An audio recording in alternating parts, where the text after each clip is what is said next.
开会了。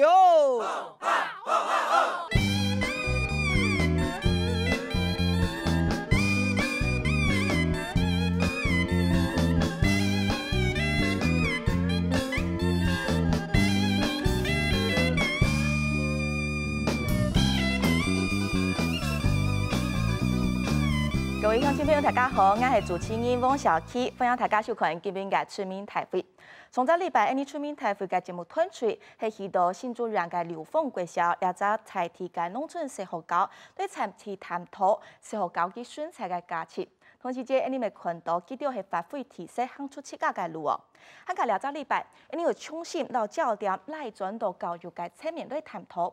並唔係堅持講做唔得回教，係除了之外呢，都受到更加公平性，還有了解自然重新分配，甚至係成年呢個生命影響兩方面來探討，到底兩分配嘅自然分配嘅問題，僅僅想探討一種嘅思考麼？今晡日你現從亞東分析強烈嚟當到嘅專家，了係體育線嘅工作者哦，向下來進行對話，提前為大家都少嘅今屆特別來賓咯。第一屆係超出國小嘅高中廖建新，廖校長你好。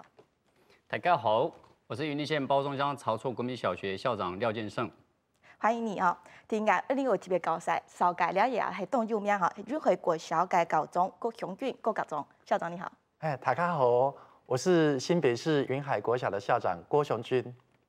郭校長你好。第三屆裏邊呢個特別少屆係全國家長團體聯盟嘅理事長謝國清謝理事長，理事長你好。大家好，我是全國家長團體聯盟理事長謝國清。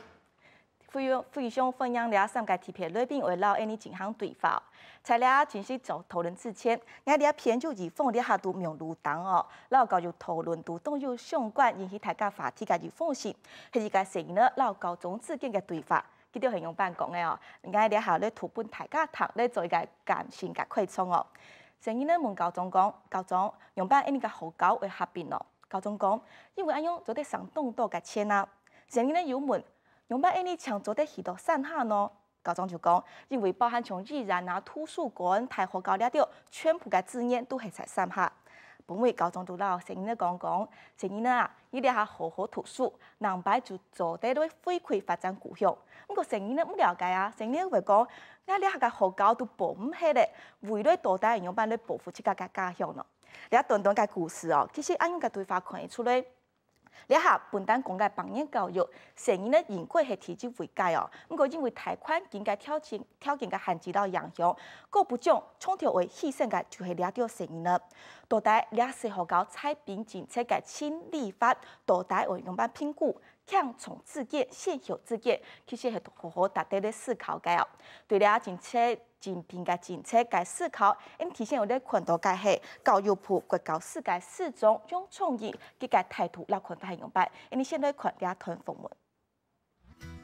小型學校的一個問題，雖然社會會有另一個聲音是認為它的經濟的層面不符合經濟的效益，但是我們就教育的觀點，我們倒比較在意它的學習效益的問題。過於小型的學校對小孩子的群性的一個培養其實是不利的。很多的教育家都顯現一個非常重要的議題，就是很多小孩子的學習，他有蠻大的一部分來自於同儕彼此之間的學習，所以他的同學啊，如果過少，其實互相學習的機會減少。學習如何互助合作，或者是共同完成工作的這樣的一個精神，基本上機會會比較小。所以小型學校其實我們呢一直鼓舞，小型學校應該是跟都會的大型學校能夠多去締結姐妹校。考慮到學生嘅受教育咯，還有教育嘅價值，其實政府唔係最重要嘅哦，重要嘅係學生嘅相互之間嘅學習。這個問題要特別請教郭校長哦。小學校學生少，是不是真的就沒有這個群性教育的價值呢？我想那是用一種比較主流的價值在看吶。我們知道說，其實教育說主流，還有一些清流哦。那麼我們看到大型學校，還有很多是社會的邊緣的小朋友。那麼小型學校，儘管剛才司長所講的是存在的，但是我也不可否認看到小型學校其實很多的小朋友，很多的老师互动像家庭式的一样，那种群性发展其实很 OK 的。所以我们认为说小型学校，可能会影响到他的这个群性发展是一个可能性而已，但是可以透过很多的教育的办理方式这样弥补。所以我不认为它是一个障碍。在你过去的经验、教学经验里面啊，你怎么样在这么少人数的情况之下，建立他们互助合作的精神？这样的价值怎么样被发展出来？哦，我们看到今天我们的节目叫做全民大会，我们过去很多乡间啊，村民大会啊，村民大会，我们看到很多的这种乡间的村民共同办个教育，它反而是一个整个的社会的缩影。有从校长到家长、亲师生共同一体，那种组织的模式，反而会有利于孩子的发展哦。那第二个啦，我们看到说，可能会认为说城乡的差距啦，那我们看到很多交流。那过去我们办很多游学，像这样的方式都可以弥补这样的缺失。那也许对人格发展也是一种正向的效益。是，所以不同的条件有不同的价值，这是可以肯定的哦。谢理事长。从家长的角度来看，班上的学生人数少，你会担心孩子学不到东西吗？我相信总有一些家长会担心，就说我的学生这么少，对不对？哈，会不会我互动或竞争力不够啦？哈。不过我想，随着时代的进步，其实很多家长也有一些不同的观念。我们看到有一些家长故意把孩子就送到比较偏远的地方去念。其实也故意要过去，对，没错，因为对一个小学校来讲，某种程度它是资源是相对丰厚的，它反而是容易去营造一些学校的气氛。在一个大学校里头，可能你根本就是在搞不好是上千个学生里头，你只是其中一个人而已，你不容易去走出自己的特色出来，个人的特色，在小学校里面反而是有用的。但是我们今天谈这个议题，其实比较偏向于就是说，如果我刚好是住在一个偏远的地方，我附近有一个学校，它要废掉的时候，那我当一个家长，我到底是怎么一回事？我到底会不会愿意？哈，小学我们知道哈，我们大概所有的人都晓得，就是小学的时候是家长最关心孩子的成长的一个阶段，家长参与学校的事情也是最多的哈。那当我的孩子必须要去远到另外一个地方去的时候，我其实对我家长来讲，我想参与的机会其实就几乎是被断绝掉了。好，所以那第二个就是说，在这样的一个长途的一个状况之下，就算你有交通车等等的其他的配套措施，我还是会担心我孩子跑到那么远去，会不会有什么状况发生？哈，我懂。所以其实班级是小一点，学校规模少一点，可是那个在地连接很重要。家长我看得到、顾得到，能够参与整个教育，这个很关键。是。廖校长，我也好奇哦，除了说你看到说，其实学生们可以高度个别化，有他们的展现舞台之外，你觉得小校小班还有一个什么价值，或者是其他的多元价值？是，我想小校基本上它存在价值，真的，它的真正的竞争力跟优势就是来自于它的人数少，教师反而好，全面照护。那刚刚提到的，包括理事长提到，我们对这样的一个社区的参与也好，或者是像郭校长提到游学做策略联盟部分我想小校如果能够根据它的在地化，其实9贯课程里面是落实校本课程的，那需要亲师生共同合作参与的时候，如果能够把当地的素材一并进入我们的课程的时候，那老师在做这个课程转换跟教学创新的时候，事实上孩子的能力反而能够激发他的创造力跟多元性。所以因此呢，我们孩子在给他充分的一个教育历程里面，给孩子足够的时间去适性教育，反而培养出来孩子才是真正有学习力、创造力跟品格力的一个多元竞争的能力。是了解，所以适性的教育，人对人之间，老师对孩子之间那种紧密的连结，跟把他的情感强化，其实在教育这个根源来讲，其实可以发展一些我们想象不到的力量哈。是，其实大家提点哦，你也真紧为了可以。在案例哦，你系读新竹南南方国小4年生哦，对今年长4年生嘅小朋友潘如林哦，佢為你家鄉小朋友，也為現中家鄉小朋友帶來移動競賽，兼用班咧少界去設計好高嘅生態特色，你眼皮咧看咧嘅必須啊，整個健康到現中咧討論。大家好，我是4年甲班的彭佑林，歡迎大家來到馬兜林區。馬兜林是分布在全省中低海拔的蔓藤植物，它有很多種類。我們學校有軟葉馬兜林、港口馬兜林和南河地區的名產台灣馬兜林。雖然馬兜林是有毒植物，但蝴蝶、幼蟲卻成功適應了植物的毒性，甚至可以利用植物的毒性來攻擊天敵。在坊間馬兜林可以做成中藥。但它還有馬兜鈴酸，最大的副作用會造成腎衰竭。衛生署已在91年全面禁止使用了，但是还是有些人会偷偷服用，这个是很危险的呢。马兜铃是红纹蜂蝶、赤线蜂蝶、黄球蜂蝶幼虫爱吃的食物。这些幼虫的样子有些可怕，因为它们身上有许多肉毒，而且受到攻击时还会射出2只臭脚，臭死你了。不过我要偷偷告诉你，不要怕。虽然它体内有毒，不过它的肉毒和皮肤摸起来很舒服、很柔软。最重要的是，它不会让你全身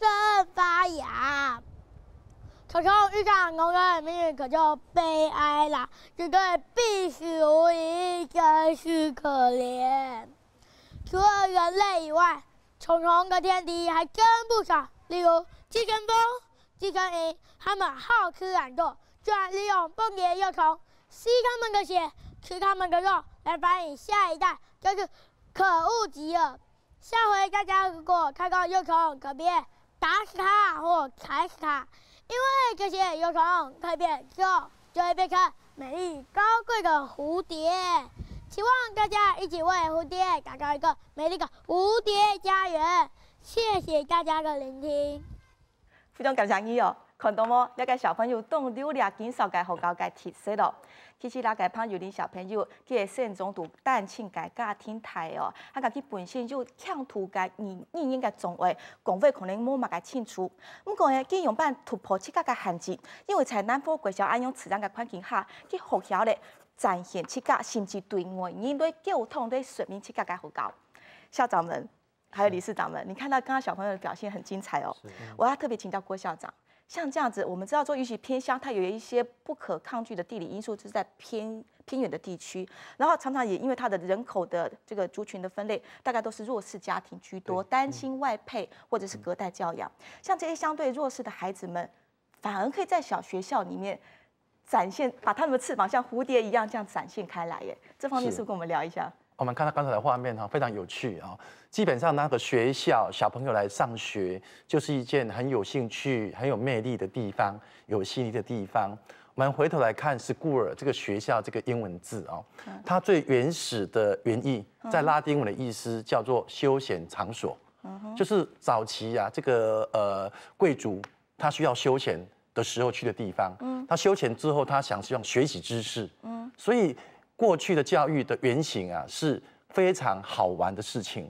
那我觉得今天这个 school 的原型在小型学校反而过得很开心。刚才理事长有特别提到，反而很多的家长他已经觉得对于所谓的体制内的学校是有点失望的，所以他们到偏乡去读书。甚至他们建构一个叫做理念学校等等的事情。而且我好奇，像这样子相对学习弱势的小朋友，在一般的都市小学里面，会规模加大小学，他会不会排到后面去了？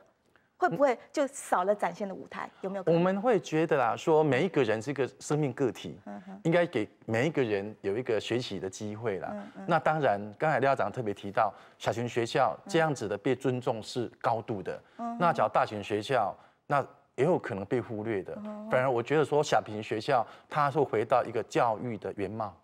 理事长，你觉得像这样子小校的那一种人文的力量、情感力量，是不是某种程度可以抚慰甚至成长这些相对弱势的小朋友呢？是没有错。我想，如果这些小孩子跑到一个比较大的学校，他可能就会被边缘化了。这个是一个恐怕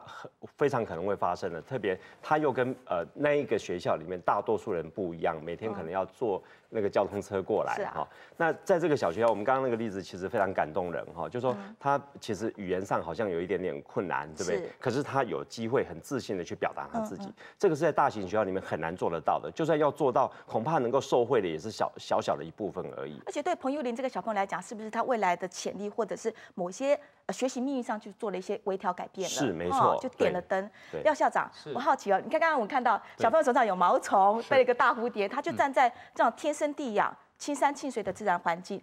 在这样子来讲，这个小校它所在的环境，这种自然资源，是不是也是很可贵的一点？我想小杰也好，我想基本上如果说小校刚刚讲我们因为真正的优势，小校的优势应该就是因为人少，反而好去照顾，能够让每一个孩子的才能去做展现。对，因为基本上小校的时候，在把在地的素材导入到课程的时候，我们就让孩子真正学到 learning to know、to do、to live together、to be、to change。所以在所有课程规划设计里面，我们希望。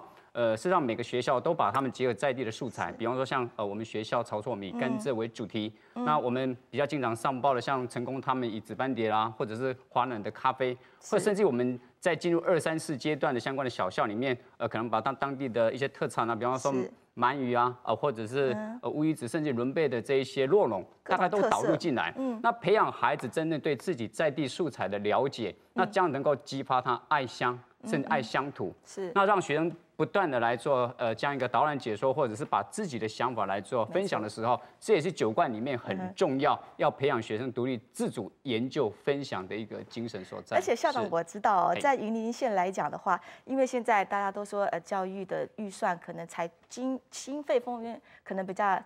窘迫一些些了。那好奇刚刚讲到说经营学校特色就是优质学校的转型嘛，哈。可不可以跟我们分享经验，或者是你们的理念，就是怎么样对抗预算的压力，真正把它落实到教育的重新活化，或者是再深化？好，那我想，我首先必须表达对我们县长，他在4年前没有把裁并，到目前为止没有裁并任何一个小校，他提出一个小校转型优质，那目前我们叫做转型优质的一个政策，那基本上这个政策跟我们所谓的创新经营全面性关照的理念是相同的，是，所以在这过程里面，小校如果能够发挥它的在地的一个特色。然后把它的在地的一些耆老也好，或者是一些资源导入的话，能够把那课程更加的活化。那因此我们在这个转型的过程里面，重点还是希望回到教师专业的提升，学生多元的一个展现。是。那因此我们在96学年度开始进行小校转型优质的时候，县府本身大概只补助我们学校相关。像课程研发的讲师钟点费啊，或者是参访的费用而已，并没有给学校很多造成县府财政的一个困难，反而是因为我们转型课程深化之后，才能够参加像校长那边所承办教育部活化空间校园范特色学校，是因为课程已经建构完成了，这样子，所以我们去申请这样一个计划，才能够得到补助。廖校长，你分享的很好，其实我知道了，就是学校的优这个转型啊，对，来取代就是废校省钱这样的便宜心态哦。郭校长，您的渔光国小的案例津津乐道在教育界，我想要特别请教是说，这样一路走来，对抗整个大环境预算的重新分配也好，或资源的整理也好，你面对最大的无奈跟挑战，这个过程甚至成就所得是什么？简单跟我们分享。说来话长，因为办教育当然有社会上的舆论哈，也会认为说它来自于这个税收哈，应该也要考量到政府经营教育的一个成本效益啦。是。所以当时我们承受这样子的舆论上的压力。第二个呢，我们会觉得啦说，在看到这样情况之下，说实在的，台湾地区有太多的小学，在这种命运未卜之下，其实他们是内心里面是忐忑不安的。是。那觉得说，因为从来也没有任何从中央到地方政府，没有给这些学校一个安定的作用，到底是要废与不废之间，都产生了很大的可能性。你自己有无奈或放弃过吗？想要放弃？很多时候不只是我相信很多的偏乡的小校都在觉得说，我到底什么时候学校被裁并？所以那一种未来不确定感是对于现有教育的有很大的伤害。其实它没有明文规定说你是要废掉的，但是事实上都有这样的氛围在那里。那你怎么站得稳稳的？当时其实我讲一句话啦，说也是死马当活马医哦。我们告诉你们同仁说，先有今天，才有亮丽的明天。是啊。如果没有明天呢，尤需珍惜今天。换句话说，也许今天做得很好。好像刚才廖长讲到的，还有其他县市，有些学校经营得很好的时候，他们目的是要让这个学校永续，所以才期待明天。如果没有明天的，那学校可能不久就要关门了。在关门之前，要一个亮丽的，这样子的一个经营。我们不侥幸，这样子，每一步扎扎实实做到，哪怕是最后一天，是的，这就是一个教育最高的价值哦。原来是这样。哇，我们看到了，其实这个郭校长也很努力哈，在这一份一直对抗大环境。理事长，家长来讲的话，对于小校裁并这样子，你们大体上的一个，因为知道你们是全国的组织哦，的看法会是怎么样？立场？我觉得我对于那个政府用这个叫财政压力来要去裁并小校，我是提出强烈的质疑啦。第一件事情就是说，像渔光国小最后被裁并掉了，渔光国小被裁并有没有让任何一个老师就走路了？没有，没有，因为他们也是工作保障权啊。对呀，特别是这几年，其实不只是小校裁并，超额的问题非常严重，因为我们的少子化的现象越来越严重。有没有任何一个县市把老师给资遣掉？没有，对不对？那好，那我们的财政问题在哪里？没有啊，因为财政里头最重要的、占最大比例就是人事费，占到80%几，甚至有些县市占到90%几。那你没有裁任何一个人，你怎么能够告诉我说你财政有困难，然后你要把它裁并掉？我们的想象中，你裁并掉就是这些老师就是没工作了，因为我省下一笔人事费嘛。可是是没有的，所以我对这个说法其实是强烈的提出质疑。我认为这个说法其实是不实在的，特别是我们其实各位那个观众，如果你们到网络上去查一下我们的教育经费每一年都在上升，我们的那个学生的人数是每一年在下降。换句话说，其实我们的教单位成本其实是在提高的，所以单位成本提高，精致度就要加强了嘛，对不对？教育的能量要发展出来，这个问题真有意思。我们现在呢，你还有特别看到也强调也系类似教育部国教4届4种种创意特别提到接下来社会教采并嘅政策图，佢用办提出建议，还有配套嘅措施，你来看一下，佢用办讲嘅。其实要不要整并，我觉得那个是本来就是县市可以讨论的。那所谓县市可以讨论，是应该站在一个学生受教育最佳权益的立场。这个东西背后是可以看得到所谓的经济成本的问题，但是我觉得那一个考量应该是第二个层次，也就是第一个层次还是在孩子的学习的部分。那如果孩子的部分真的剩下十几个孩子，那如果说附近真的也不用太遥远，那确实是应该可以考量的。那让这一些小孩子的透过一些接送的方式，或者孩子比较大，比如说5、6年级，他可以说不定有住宿的一个方式。那么但是那个学校呢，可能他就会人数多一点，50个小朋友，或者是40个小朋友，那总比你每班都只有剩下1个2个这种教学呢，会更加的有利的。那这一些都是要透过计划、规划，还有互相的一个沟通谅解那么才可以达成。协和教图书系成员咧个建立咯，透过你老爸爸妈妈讲，爸爸妈妈再见，就做在协和教图书咧。不过你下学生尤其的培育提给学生上学好难哦。理事长，上学好难，学生们要不得已要去到地方其他并校或者废校之后，要长远的接送或者是住宿，家长们放心吗？如果我是那个家长，我一定不放心我们媒体上也看到，幼稚园安亲班的那个交通车发生事故了，特别是在偏远的地方它的道路又偏僻又小，所以今天要把孩子送到一个别的地方，用交通车，甚至让他们在那边住宿，特别是小学生，从6岁7岁开始。就开始要到远地去念书，我当一个家长，我绝对是不忍心的。是，我的孩子如果在我家里附近，比如走10分钟就可以到的学校，他出了任何问题，我都可以去照顾他。可是当他到远地去的时候，我怎么会放心让他去呢？而且家庭的温暖跟父母之间、家人之间的互动，这个连结是，尤其在小学这个阶段是不能切割的，非常重要。我想家庭教育这是我们国家一直在谈的事情，可是何忍把孩子就这样从家长的身边给带走了呢？所以这样的配套跟建议，看来好像可能还是有一些简约性的思考啦。郭校长，我们好奇我们这样谈到说，与其让小孩子动，为什么大人不动？好，就是说我们有没有可能转换那种形式，从行政精简？我们现在都讲说行政组织要再造，尤其像偏乡地区，我们知道说是不是有一个统计数据就是说那个国教的预算80%甚至80%更多是放在人事预算上，有没有可能透过人事教育的精简，就是那些组织精简，把这些经费或预算真正落实到小孩子的手脚，让他们在学习上不需要妥协，不需要迁就，是不是？这个你看法怎么样？其实我们看到那个教育经费来讲永远会有2派的声音一个叫做这个经营的成本效益，另一个叫做公平正义，亦或是人文的社会关怀的角度来看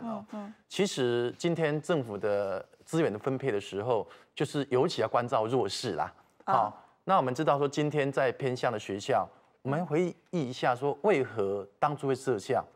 然后今天这个小校为什么会学生越来越少？其实它就是一个社会结构的变迁。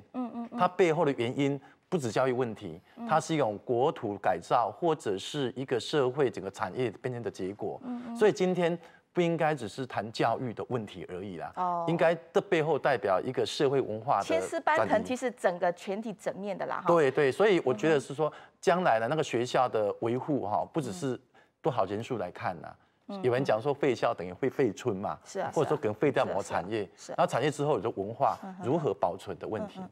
廖校长，你过去我知道你有课程督学这样的一个丰富经历哦，你的看法怎么？谢谢你，太客气。你看法怎么样呢？就是说，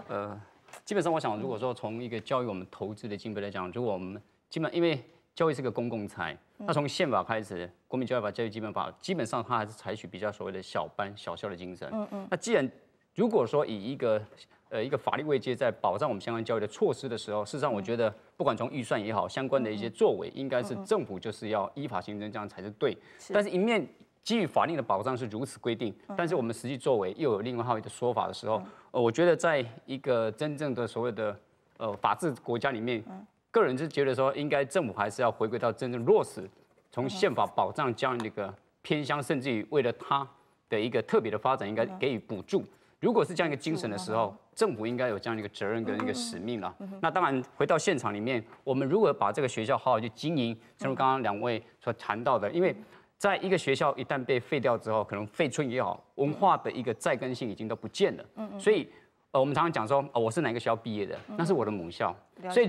如何让这些孩子、这些村民找回在地人的生活的尊荣感？我想学校可以带动社区整体的发展，那这样才能够把我们真正的所谓乡土情也好，或者是真正文化的在地性，能够真正的一个深化跟永续。是，我们把问题拉回到这个行政，就是说教育行政的这个精简上面，我想问郭校长啊，当然2位都校长都可以谈一下，就是说，如果是说学校共聘校长，或者是说特别我们要活化哈，就是一些专业师资或者是特色师资的流动弹性聘用，这对小朋友来讲是好还是不好？我们现在做很多的所谓的策略联盟，就是采取这样的模式，因为的确小校的发展有它的限制性，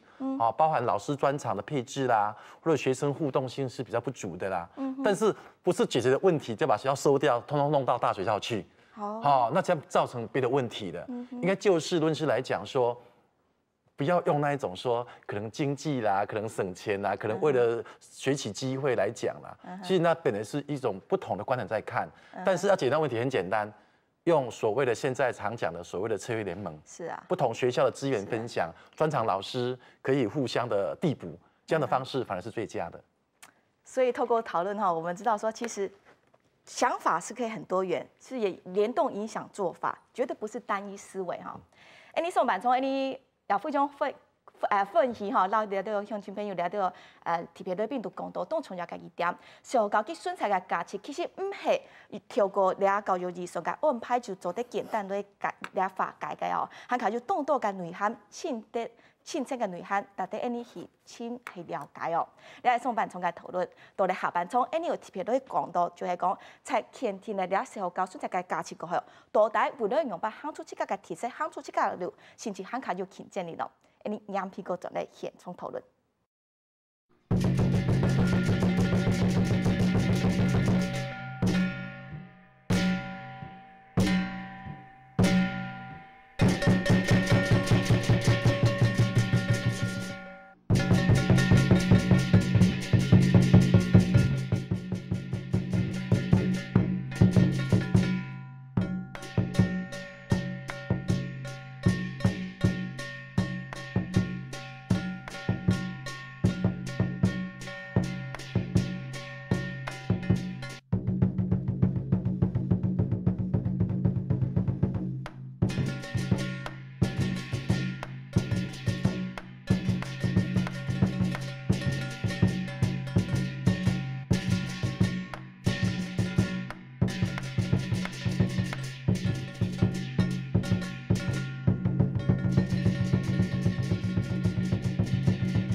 改变是政策改变嘅前提哦。老配国嘅社会教转型变做特色学校，了假期就完全冇强用哦，系从了本单竞争嘅峰回策略，变做有创意嘅揽回策略，了也就是国高中都有讲到嘅自由嘅效应，就讲在柜台圈普通嘅牛度。看到东汉建一条系调查世界牛，大家会知道，也东汉建东难得。其实就系讲老师学校打出大概都系，大概学校都系已经东特别嘅调查世界牛，然后几个教育家去创作出来，用导师这都唔是够讲，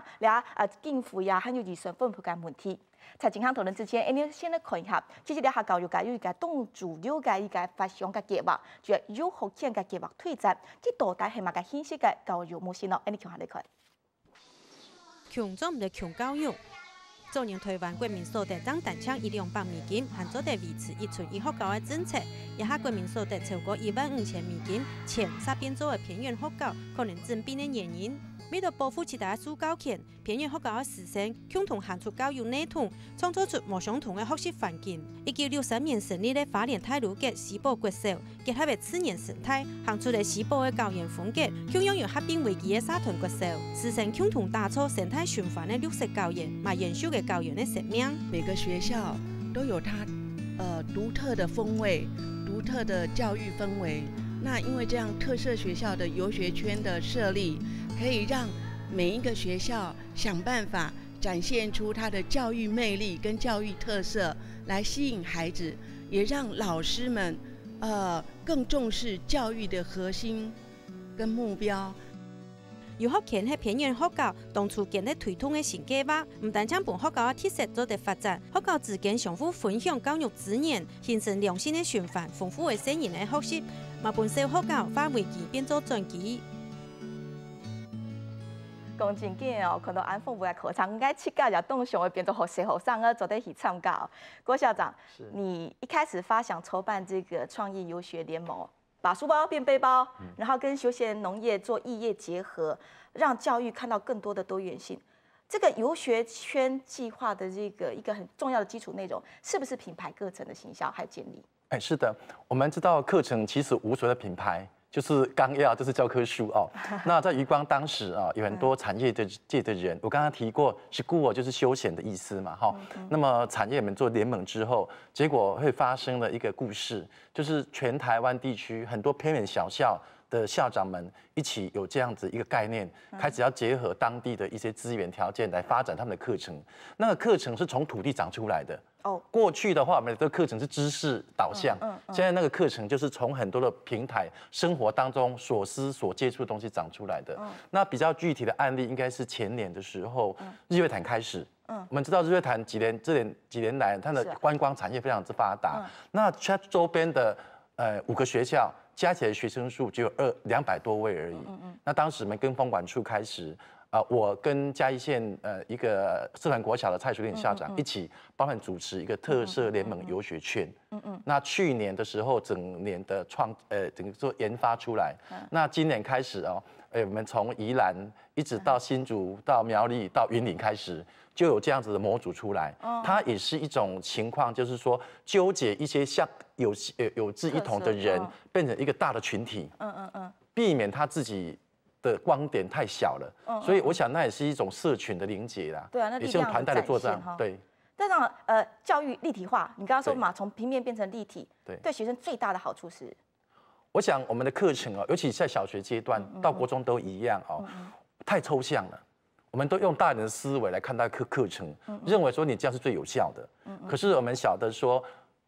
目前来讲，很多的国中小9冠毕业之后。他的能力还是属于低落的。我们看到只有一些精英，看起来好像目前的思维是要培养精英，但是有很多学生是边缘的，就是他学习低落。换句话说，应该回到孩子有机会接触到生活，然后从生活体验出发，慢慢才建构抽象的，能够用一种教室教学啦，或者是教科书教学，基本是把很多的知识把它文字化、图片化。但是我们知道那个知识的过程是要经过体验操作而来。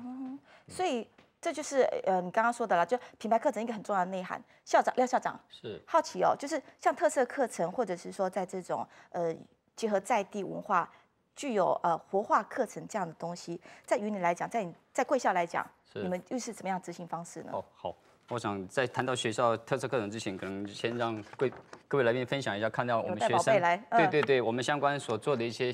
以甘蔗为主题的一个蔗制品的部分。那我想，诚如刚刚校长所讲的，所有的东西在地素材都还是要回归到课程。那为了把这个主题能够更加凸显的时候，我们也就是让我们的孩子从1年级我们调配不同的甘蔗汁，甚至去命名。这边跟大家分享一下，巴西甘蔗汁加这个鲜奶，真的超好喝的。2年级的小朋友呢，我们去做。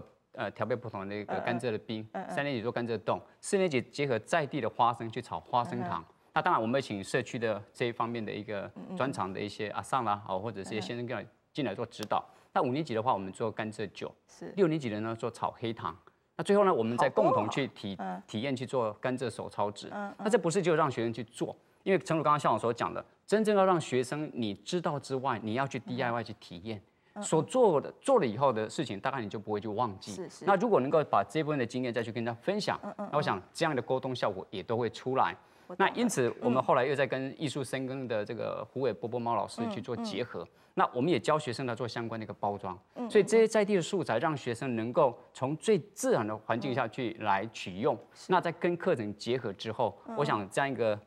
个课程的设计是比较多元、创新，而且是有趣的。我懂了。其实我们讲到小孩子的教育就是智能的多元性，其实跟他日常生活是密切相关。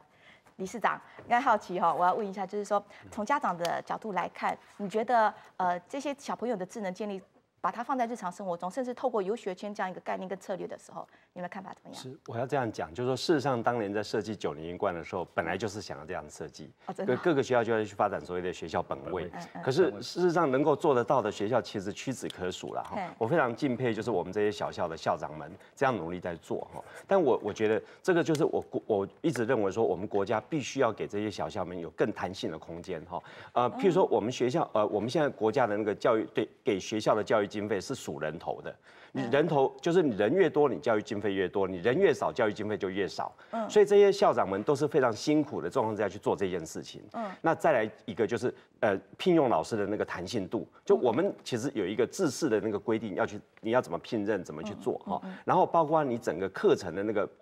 绑在那个地方，因为就被课纲给绑住了。所以我觉得，就是说，我们现在因为台湾发展到现在这个阶段，有这些所谓的小校产生的时候，又有这么多认真的校长在推动所谓这样子精彩的课程的时候，我们国家难道就不能多投一点资源，让这些学校变成其他那些学校想发展没办法发展的一些典范吗？我们能不能给他们更弹性的一些所谓的老师的聘任权，或者是课程的那个弹性的一个处理？我其实是知道他们都很辛苦，需要去做策略联盟，要做很多的事情，反而这样子其实是搞不好有一些热情的人可能就被折煞掉了，可能就不敢再到这种学校里面来了。我觉得我们国家如果真的要发展精致的教育，应该好好的去利用这些小校，然后我们去特别有一些松绑的一些制度，让这些小校能够做更好的发挥。是弹性活化，包括人事的聘用啊，或者是课程上打破限制藩篱哈。郭校长，我好奇你看游学圈的计划这样策略联盟推出来，看到这么好的成效。不过这些，不管无论是采题跟文化结合也好，也是讲有好建立到，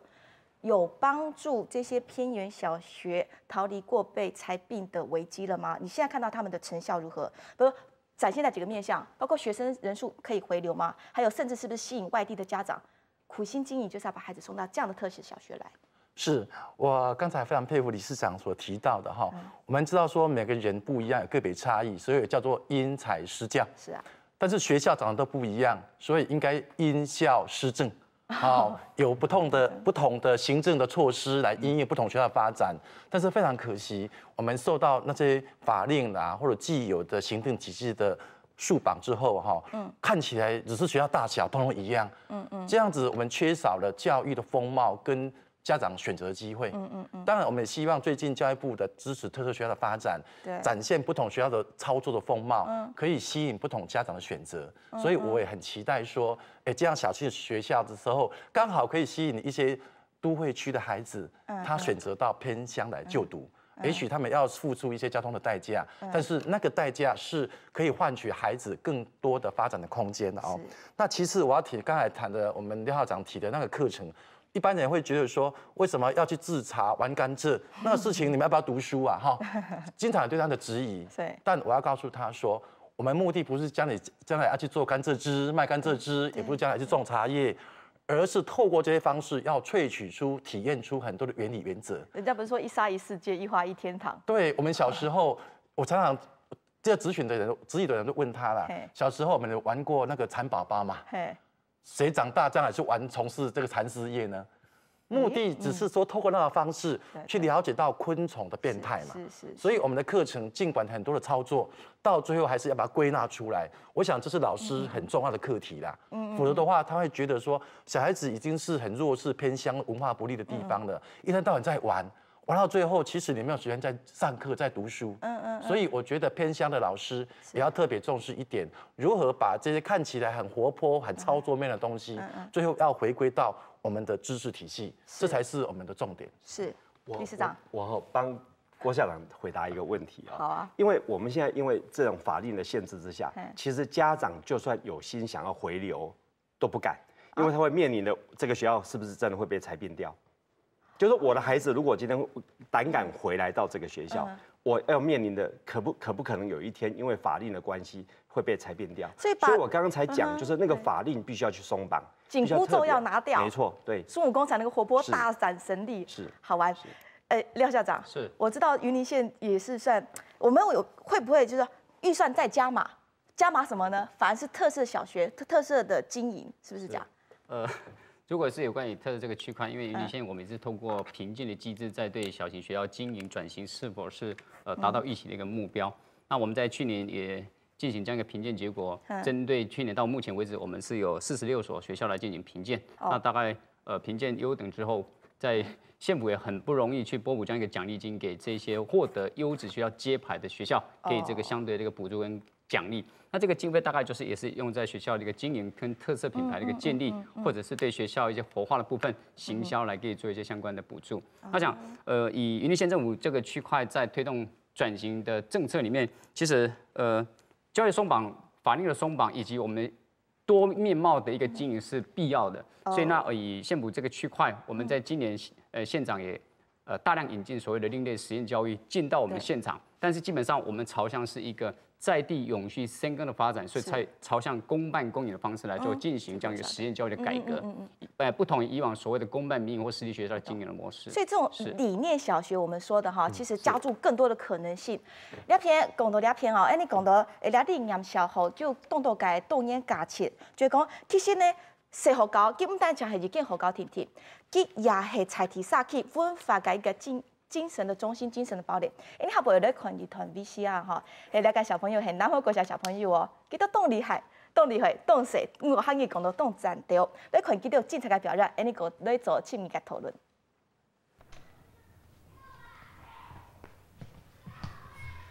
哈哈，我發財哦，嘿嘿，喂，你報電啊，可以跳到馬街看。哈哈，對吧？聽你個網絡嘅做出聲咯。喂，你上發財上電係咧，你係唔係做少咧？上個頭哪啦，呸，嘿，冇做少，該一定係先錯咗咧。喂，我冇病，我牛都冇人看，做乜嘅冇事亂是肉啊？而是你這個山川準盤是奇怪咧，我係關心你做乜嘅冇事咁埋我咯？係你冇做壞，咁咪上我呀？我係看你對大家時刻小鬼就變，所以讓嘿嘿看清楚哦。你個好姊妹啊，就發財咯！喂，你個係中樂透咧，你手啲本那個唔係食口咩？跌落田來下，我係冇眼睇難呀冇。喂，你兩個食口就該嘛上輪強龍，見上，讓來上就千家萬家食口來。唔係，你聲音啊，人哋頭聽，我係你兩個。好，來講你，我只講先生年紀咧，上愛聽那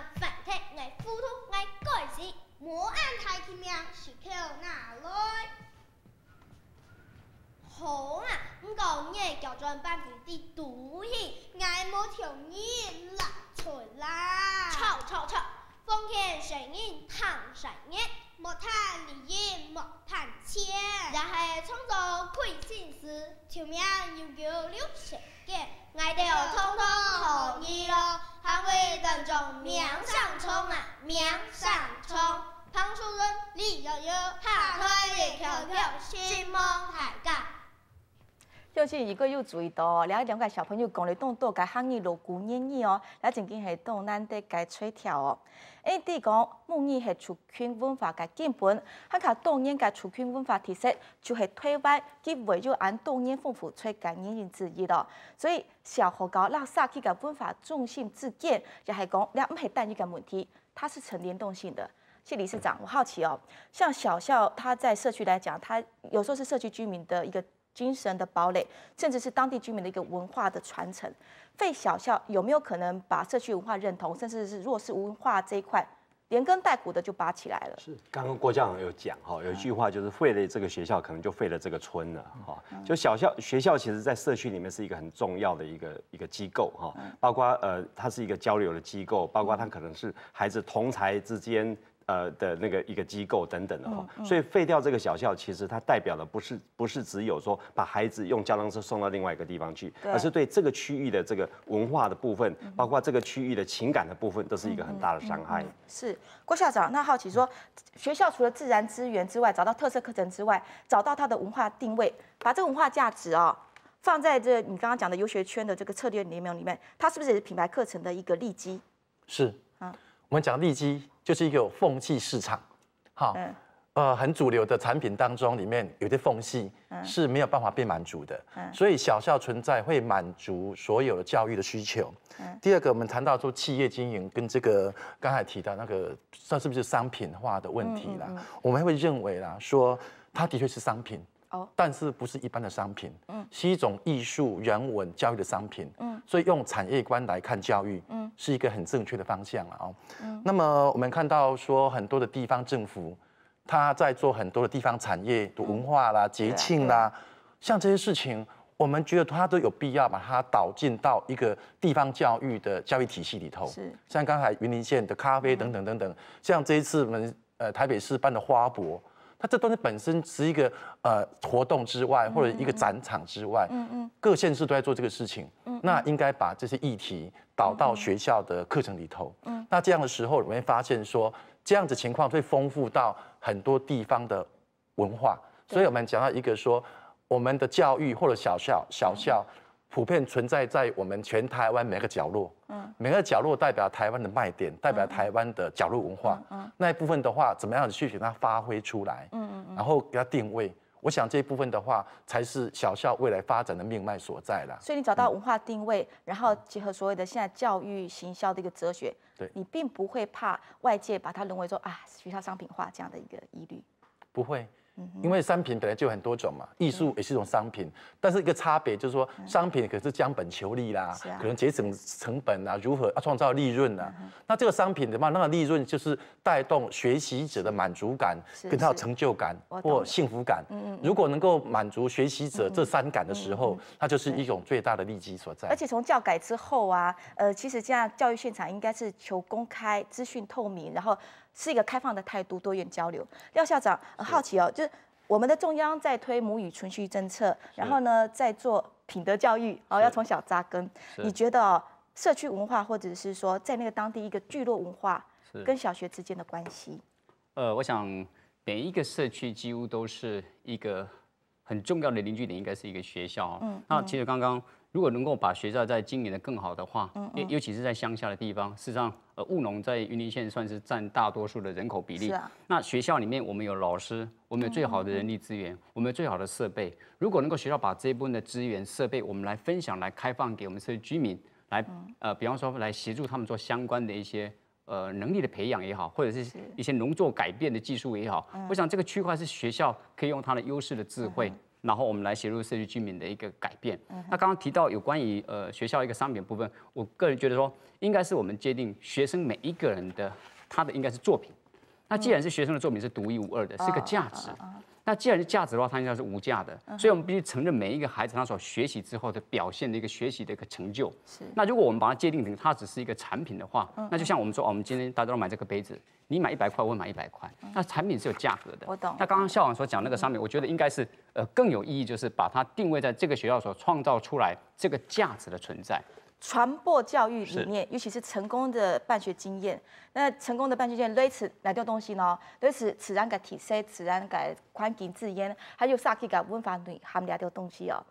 你上班俩几从讨论下来，透过上间对边你也知道，其实才是好教，按用嘅多元价值看起来哦，其实有多嘅相才嘅能力做得发挥来探讨哦。最后呢，我们时间将近尾声，要再请3位来宾再跟我们。简单的做一个结论，再谈谈说，从废校，其实现在整个大环境的主流已经可能不轻言废校了。站在现在，眼看未来，3位来宾们再给我们做个30秒左右的简短结论，对于小校的未来。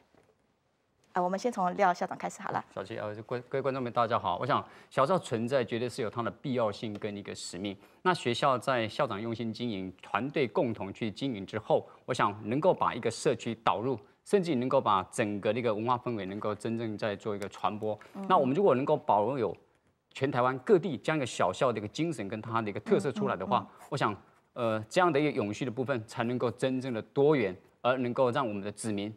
对他自己的乡土更加的认同跟关爱。谢谢。是掷地有声，郭校长。好，谢谢哦。在一个台湾民主时代我们强调的是多元性跟丰富性。那么小校应该支持它的理念的发展。是。好，不同的理念可以丰富整个台湾的教育风貌，也代表这样子角落文化的被重视。其实一个我们常常说小型学校它发展特色，它就是一个体制内的另类学校。我们希望说能够满足不同的需求，也能够把这个教育市场的空隙把它填满，也提供了不同家长的选择权。那我们台湾的小校的发展的时候，其实目前看起来政策在推动，尤其特色学校国教师这里啦，还有各县政府的在重视。我们很乐见看到说台湾的小校，它不是